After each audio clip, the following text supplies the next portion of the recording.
What you are watching right now is not market volatility. It is not year-end noise.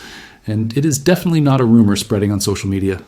What is unfolding is the first real sovereign default of 2026, and it happened quietly, deliberately, and before Wall Street even turned the lights on. This was not supposed to happen this way. Not this fast, not this clean, but the clock everyone thought was ticking toward January 1st didn't just speed up. It hit zero early, and when it did, the system blinked first. While most people were distracted by holiday countdowns and thin trading sessions, something far more important was happening thousands of miles away from New York. At exactly 11:47 p.m. local time in Shanghai, port officials began turning away silver shipments that were already sealed, cleared, and scheduled for delivery into COMEX-approved vaults in the United States. Containers that were supposed to keep the paper market alive were stopped cold. No delay, no negotiation, no ambiguity. Export clearance denied. That single action quietly confirmed what many suspected but few believed would actually be allowed to happen. The physical metal is no longer available on demand. This was not an accident, it was not a clerical issue, and it was not enforcement confusion. What you are seeing is the early execution of China's strategic metals export restrictions, enforced ahead of schedule, without warning, and without regard for the stability of Western derivatives markets. The default did not begin when COMEX opens. It began when the metal stopped moving, and once physical supply disappears, the paper market does not slowly adjust. It breaks. New York knew this moment was coming. That is why the response was immediate and desperate. Less than 24 hours before those containers were rejected, a Gulfstream jet lifted off from JFK headed for Hong Kong.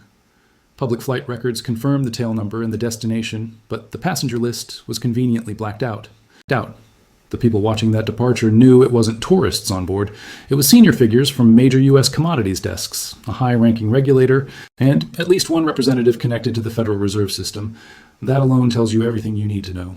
This was not a private trade issue. This was systemic. Ask yourself a simple question. Why would a central bank official be involved in what should have been a routine metals transaction? Why would regulators who were supposed to oversee markets suddenly be flying halfway around the world during a holiday week? Because silver is not just a commodity, it is collateral. It sits underneath layers of leverage, derivatives, swaps, and margin structures that touch the core of the banking system in a matter of days. When silver fails to deliver, it doesn't stay contained, it propagates. That jet touched down in Hong Kong early on December 31st. By mid-morning, the delegation was inside a closed-door meeting at the Shanghai Futures Exchange. No press, no cameras, no announcements. Just a small group of Americans across from Chinese officials, and one emergency proposal on the table. The United States attempted to secure an immediate purchase of 50 million ounces of physical silver, cleared for export, with settlement structured to bypass traditional dollar rails. Treasuries were offered, a bilateral swap was proposed, legal carve-outs were invoked. On paper, it was clever. In reality, it was pure panic. The proposal was not debated for days. It wasn't escalated through committees. It wasn't used as a starting point for negotiations. It was reviewed for just over half an hour. Then the response came. One word. No. One word. No counteroffer, no request for a higher price, no delay, just a clean rejection. The meeting ended minutes later. The Americans boarded the same jet and headed back empty-handed. And within hours, port authorities began stamping shipments with the same message. Export clearance denied. This is the moment the illusion broke. Because through unofficial channels, the United States just admitted it could not source enough silver through normal markets to meet its obligations. And China chose not to help, not because the price wasn't right, but because the leverage structure itself was no longer worth supporting. This stopped being about money. It became about control of real resources in a system that runs on promises. The mainstream narrative will not describe it this way. You will hear about regulatory enforcement, trade friction, and routine export policy updates. You will not hear anyone ask why regulators were on that plane. You will not hear why a commodity purchase required currency swaps and sovereign approval. And you will not hear the obvious conclusion stated plainly. The paper-silver market has been running on borrowed time, borrowed metal, and borrowed trust. Now look at what happens next. As of the December 30th close, there were roughly 12,000 active futures contracts standing for January delivery. Each contract represents 5,000 ounces. That is 60 million ounces of silver that, on paper, must be delivered over the coming weeks. The latest COMEX data showed approximately 41 million ounces registered as deliverable inventory. That gap alone should have raised alarms. But here's the part most people missed. More than half of that registered inventory was not actually sitting in U.S. vaults. It was scheduled to arrive in early January, refined overseas, and shipped through the very ports that are now rejecting exports. Strip that out, and the real number collapses. Instead of 41 million ounces available, COMEX effectively has closer to 18 million ounces physically present and ready for delivery. Do the math. 60 million owed, 18 million available, a shortfall of more than 70%. In any market governed by reality, that kind of deficit would force immediate repricing. Futures would explode higher. Shorts would scramble. Longs would demand delivery. Price would rise until someone was willing to part with actual metal. But this is not a normal market. This is a synthetic system where the price is set by leverage, algorithms, and rulebooks that can be rewritten in real time. And that brings us to the most important development of all. Late on December 30th, while most people were preparing for New Year's Eve, the CME Group quietly published an emergency advisory. The title was deliberately dull. Temporary position limit modifications under force majeure conditions.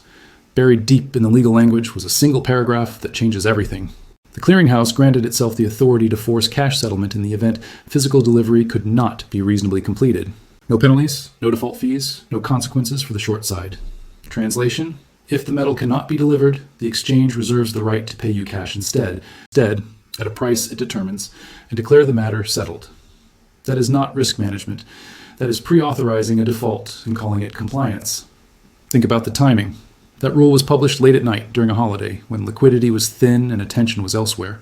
It was not meant for retail traders. It was meant for banks. It was a signal that the rules would be bent before the bell rang. And if you are holding a January contract expecting bars, you need to understand what that means. You are likely to be handed a check anchored to a paper price that no longer reflects physical reality. While all of this was happening, something else was unfolding behind the scenes. The Federal Reserve quietly injected $34 billion into the overnight repo market on December 31st. Just days earlier, those operations were a fraction of that size, an eightfold increase in less than 48 hours. That does not happen because traders are nervous. It happens because institutions are staring down collateral calls they cannot meet without emergency liquidity. The repo market is where banks go when they have assets but need cash to stay inside regulatory limits. When the Fed has to turn on the fire hose on New Year's Eve, it is because more than one major player was at risk of failing the overnight test.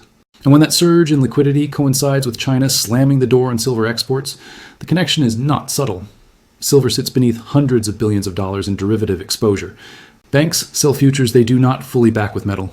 They hedge with swaps and options priced off the paper benchmark. As long as physical silver can be sourced somewhere at a modest premium, the game continues. But when the physical is no longer for sale, the premium becomes a chasm. Right now, paper prices are disconnected from the real cost of metal by tens of dollars per ounce. Imagine being a bank that sold silver at $30 an ounce, expecting to source bars from Asia. Now your customer demands delivery, and the only available metal is trading near 90. Every ounce delivered becomes a massive loss. Multiply that across tens of millions of ounces, and the numbers become existential. That is why the Fed stepped in. That is why the exchange rewrote the rules, and that is why the narrative machine is already spinning.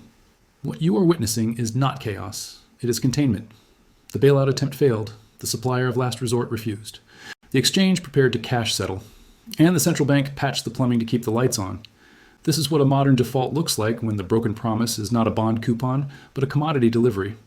The paper system promised metal it does not control. When the holder of that metal chose not to cooperate, the illusion cracked.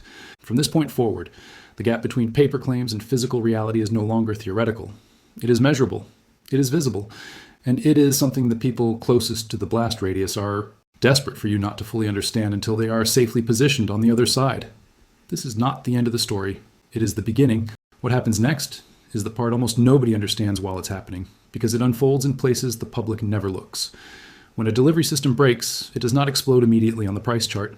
It fractures quietly inside balance sheets, margin models, and risk desks. The visible damage always lags the real damage. And right now, the real damage is spreading outward from the silver market into the wider financial system like a slow-motion shockwave. The first thing to understand is that COMEX is not just a metals exchange. It is a pricing engine.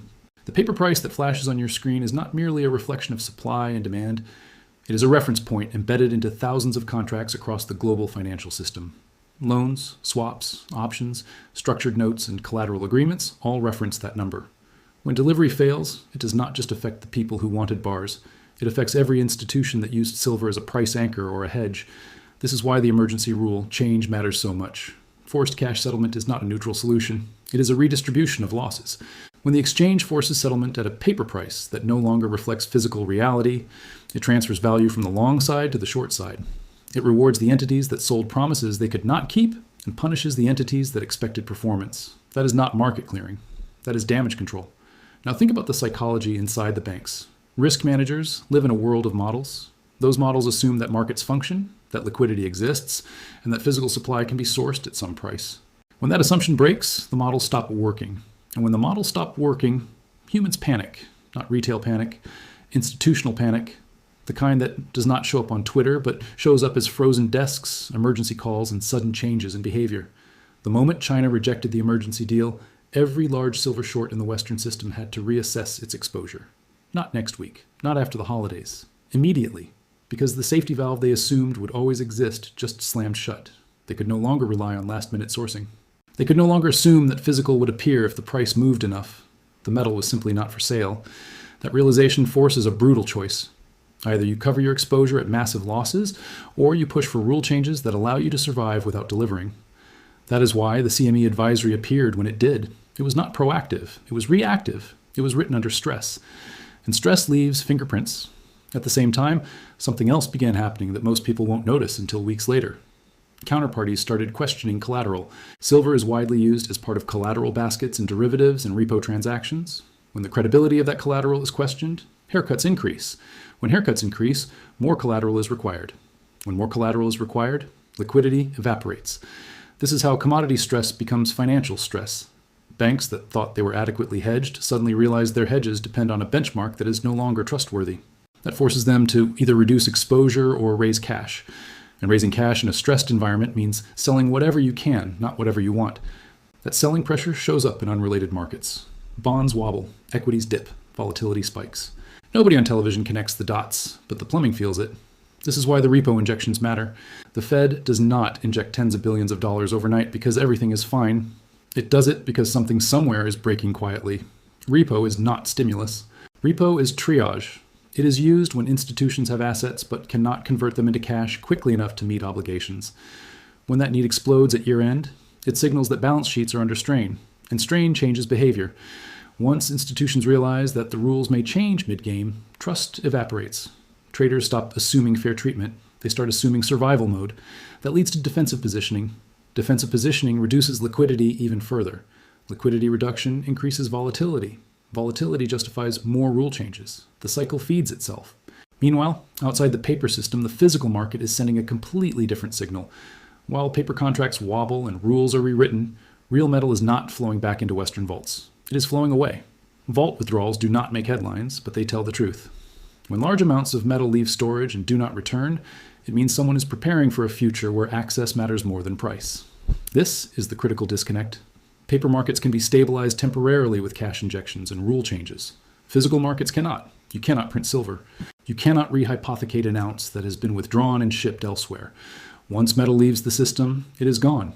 China understands this. That is why the rejection was clean. They did not need to negotiate. They did not need to posture.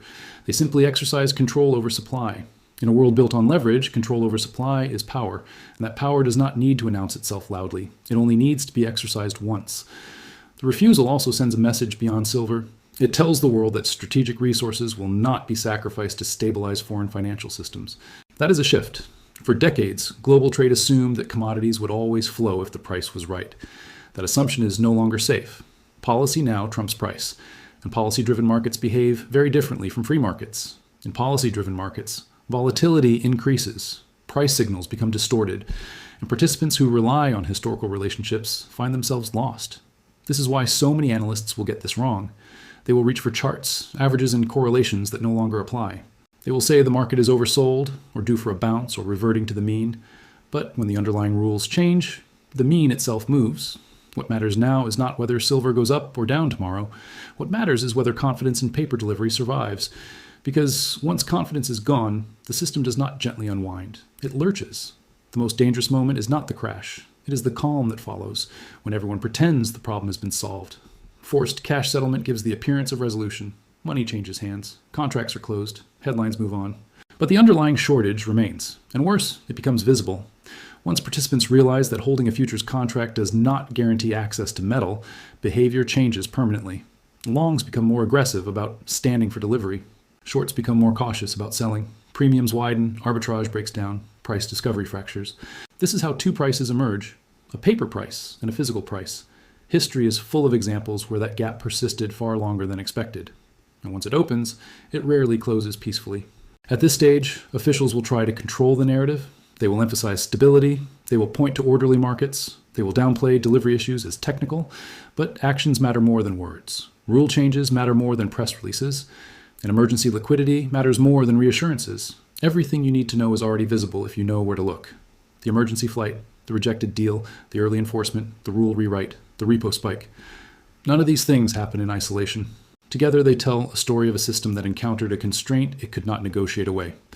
This is not yet a public crisis, it is a professional one. The people who understand it are not tweeting, they are repositioning, they are reducing exposure, they are securing access, they are preparing for a world where paper promises are discounted and real assets carry a premium. That transition does not happen overnight. It unfolds unevenly. There will be days where the price does nothing, days where it falls for reasons that make no sense, days where it spikes without warning. Those moves are not random. They are symptoms of a system adjusting to a new constraint. The mistake most people make at this stage is assuming the drama is over because the headlines quiet down. In reality, this is when the realignment begins, quietly, methodically, relentlessly. The silver market has crossed a line, not a technical one, a structural one. And once a structure cracks, it never returns to its previous form. It either adapts or it breaks further. In the next phase, the question will not be whether silver is volatile. It will be who controls the terms of settlement. And that is a very different game. This is no longer about charts. It is about credibility. And credibility, once lost, is almost impossible to buy back at any price.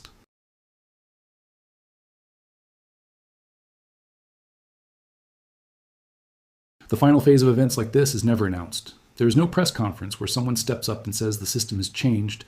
Instead, the change shows up in behavior. It shows up in hesitation, in widened spreads, in counterparties asking questions they never used to ask, in contracts that suddenly include new clauses, in delivery terms that quietly shift from physical to optional. That is how you know the ground has moved. Right now, the silver market is in that phase. The default has not been declared, but it has been priced in by the people who matter most. And once those people change how they operate, the market they leave behind is not the same one you learned to trade or invest in. From here, there are only a handful of paths forward, and none of them look like a return to normal.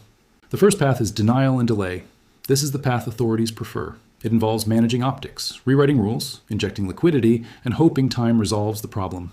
In this scenario, COMEX continues operating, futures trade as usual, and forced cash settlement becomes normalized under the language of temporary measures. Prices may appear stable or even suppressed for a period. Headlines will say the crisis passed. Most people will believe it. But under the surface, trust erodes. Each delivery month becomes more strained. Each rule adjustment becomes more aggressive. The system survives, but only by becoming less honest. The second path is fragmentation. This is where the paper price and physical price permanently decouple. Western exchanges continue to quote a number that reflects leverage and liquidity, while physical markets price scarcity. Premiums explode, arbitrage disappears. Futures lose relevance for anyone who actually needs metal. This path does not require a dramatic failure. It happens quietly as participants vote with their feet. They stop using paper instruments for anything other than speculation. Real buyers migrate elsewhere. The third path is repricing. This is the path markets take when pressure overwhelms control. In this scenario, the cost of suppressing price exceeds the cost of letting it rise. Shorts cover, settlement terms tighten, physical bids force their way into price discovery. The number resets violently upward. This path is chaotic, fast, and politically uncomfortable. It is also historically common when supply constraints collide with leverage. Which path unfolds depends on one thing: confidence. Not public confidence, institutional confidence. The confidence of clearing members, market makers, industrial users, and counterparties that contracts mean what they say. Confidence is already damaged. You can see it in the way language has shifted. Guaranteed delivery becomes subject to availability. Registered inventory becomes eligible inventory. Settlement becomes alternative settlement. These are not semantic accidents. They are pressure valves. At the same time, behavior in the physical market is changing. Buyers who once optimized for price now optimize for certainty. They are willing to pay premiums. They are willing to prepay. They are willing to secure long-term contracts. That behavior reduces spot availability even further. It tightens supply, not because consumption increases, but because hoarding increases. This is how shortages accelerate. The irony is that price suppression accelerates the very outcome it tries to prevent. By keeping the paper price artificially low, it incentivizes physical accumulation. Every ounce removed from circulation weakens the system's ability to perform in the future. The gap widens, the tension builds. And then there's the geopolitical layer, which cannot be ignored. China's decision was not purely economic, it was strategic. It signaled a willingness to weaponize control over resources in a system that assumes free flow. That signal will not be forgotten. Other nations are watching, other producers are watching. If one supplier can refuse and force concessions, others will consider the same. This is how multipolar commodity markets emerge. Pricing power fragments, benchmarks lose universality. The dollar-based system weakens, not because of ideology, but because of logistics. In that world, volatility becomes permanent, not because markets are irrational, but because certainty is gone. Prices swing as participants constantly reassess access, policy, and risk. Old correlations break, new ones form. Those who adapt survive. Those who rely on outdated frameworks get crushed. For investors and traders, this is the most dangerous phase psychologically.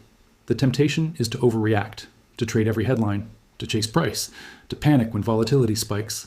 That behavior feeds the very mechanisms that cause losses. The reality is that this phase rewards patience and understanding.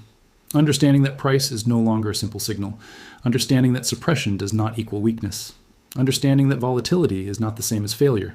The worst mistake is assuming that because the system has not collapsed yet, it cannot. Systems rarely collapse without warning. They give signals. The signals are here. Emergency flights, rejected deals, early enforcement, rule rewrites, liquidity injections, all of these are signals. Another mistake is assuming that forced cash settlement is harmless.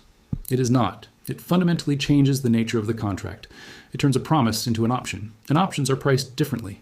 Once that realization spreads, demand for futures changes. Volume may remain high, but intent changes. Speculators stay, hedgers leave. That shift matters. What happens next will likely feel confusing.